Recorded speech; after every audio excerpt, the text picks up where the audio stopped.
Mechanical Advantage Garage. I'm Kerry, and today we have a VW car engine motorcycle update. Some of you have been asking in the comments about the status of the Volkswagen powered 1968 BMW R69S. So I thought it'd be good to just do a quick update. The truth is I haven't touched this bike since December of last year. And one of the reasons for that is it was not in a very good place in my garage to do so. But also the GTO and getting it to Ohio kind of took a lot of precedent in my life. And it also took a lot of funds and a lot of time. So I have moved this bike to my friend's house, which is pretty close to my house, so that I can actually get out and get to work on it.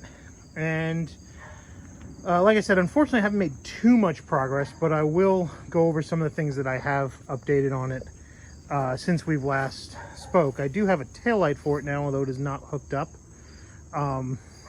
It still has its New York plate on it. I haven't transferred it to Ohio yet. But otherwise, not too much has changed. One thing I can show you that has changed is I did mock up the handlebar and these nice bar end turn signals and mirrors that my friend Ed at Ed's Cycle and Machine made up for me. These are actually stainless steel and they're set screw right here. It's a really neat piece of kit. Unfortunately, the gauge mounts right here, it doesn't clear, so they're unmounted for the moment. Everything still works. But yeah, he made me these nice machined aluminum bar extensions and bar weights to counteract some of the vibration, even though this is an aluminum bar, but also to provide a mount for the bar end turn signals and my bar end mirrors. That was a really nice custom piece that he did for me in stainless. He also did these turn signal extensions. So the plan is to have headlight turn signals, the bar turn signals, and to replace these with this button style as well on a spacer. And this way, when they're off, the only ones you actually see are these. But when they're on, you get a full profile of turn signals, so I'm visible to the cages that are trying to kill me. It's a nice thing to, not get killed by a car because they didn't see you. Something else that is kind of cool, and I'll show you in a second here, is I managed to get the kickstarter to work. Some of you may know that when I got this bike, the kickstarter was frozen. It wouldn't turn the engine over. I just kept fiddling with it, the gearbox, and now, yeah, it is also not an easy way to start the bike, I might add.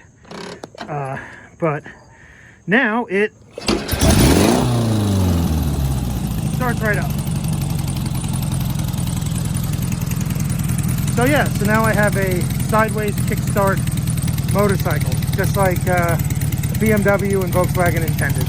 Heck, I don't know if Volkswagen ever intended a motorcycle or if they intended a kickstart one, but it kickstarts like an old BMW. Still running pretty good.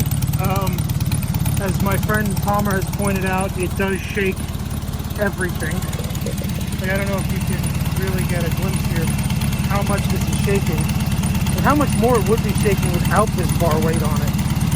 But yeah, I don't know if you can get a picture of this right here. Like, that's how much it's shaking. And it torques over pretty good when you rev it. Let's see if you can see that here. Yeah, the whole bike moves over. Well, you can't really see it that well. But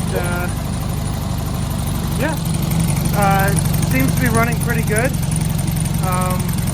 Little overflow dripping out of the carbs, probably from sitting. I'm gonna go ahead and turn the petcock off, and I'll turn the bike off. But yeah, seems to still be working. Seat's not totally mounted, it's mounted in the front. I still need to make a bracket that goes from the screw mounts here to these here, like the stock BMWs did. The stock BMWs would have a flat plate mount that would come up and it would hold the seat like this, which is what I want to do. Boy, everything's biting me on my legs today. But otherwise, yeah, this is in pretty good shape. So let's see if this will work again. Power on. Give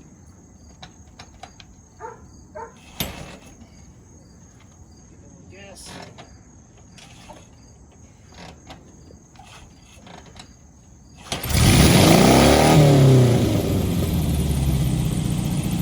There we go.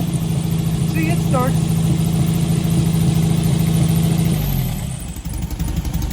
Still feels like a wildly terrible idea. I mean, it kind of is.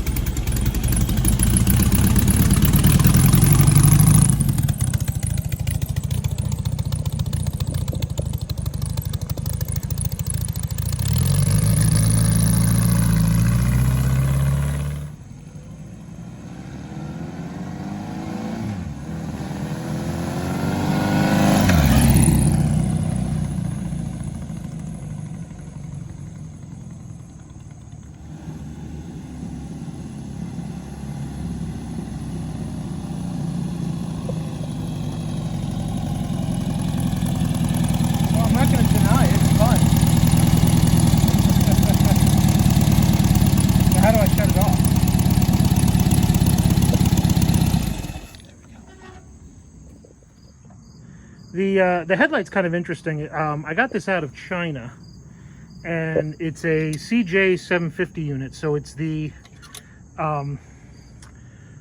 it's not a knockoff. The original R71 BMWs were given to from Germany to Russia as war reparations, and or actually I think they may have been licensed before, and they became Urals, and then Russia licensed them to China and they became Changjin 750s. But it's all similar to BMW parts. One of the cool things, I don't know if you can see it here, is it does have the communist star in the indicator lights. I don't know if I'm going to use these lights. I think they're kind of cool, but they're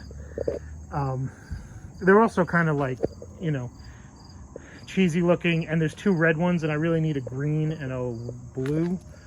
Green for neutral and blue for the headlight, or actually I may need an oil light, so red, one of them red might not be a bad idea, but I may replace them with LEDs. This is the switch cover. Normally the BMW would have this nice oblong thing, but this doesn't have that. This just has a switch cover here.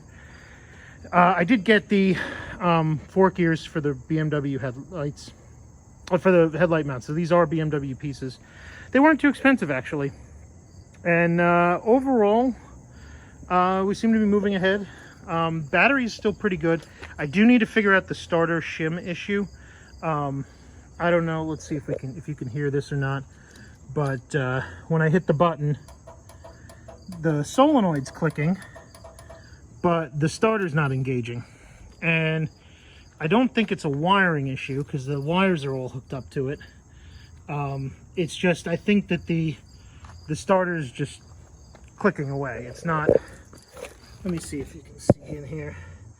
Yeah, you see all the wire terminals are hooked up down there, but it's just not. It's something in the starter is locked up. I think it's cocked at an angle, and because of it, it won't spin the starter. So yeah, overall I'm pretty happy with the bike. I'm gonna start making some more progress as parts come in and things happen. I have a trip up to Ed's to see about him making me a bracket for that seat and a few other pieces, and maybe we'll get to play with his Indians because he has a 41 and a 37 as well as a panhead, so it's always good to play with old motorcycles. Plus I store some of my bikes in his barn, so maybe we'll get a tour of some of that stuff too. But overall I'm pleased with the way it's running. It seems to be running well. Hopefully I'll get the rest of the controls sorted so I can continue to ride it a little bit more, and then next it's getting the lights working so it will be street legal, or street safe, so to speak. It is licensed, it is registered and insured, although I haven't put the most recent registration on the physically on the bike. It is registered and insured, and yeah, I gotta get that front brake working too. So as more parts come in, stay tuned, and hopefully we'll have better updates for you in the future. Thanks. Like, subscribe if you like my content. I'll have more GTO stuff coming in the next couple of weeks. I got a radiator for it. We're working on getting a trans for it and a torque converter, and hopefully we'll have that up and running before the end of September. So yeah, like, subscribe, hit that notification bell so you don't miss those things coming, and I'll see you next video.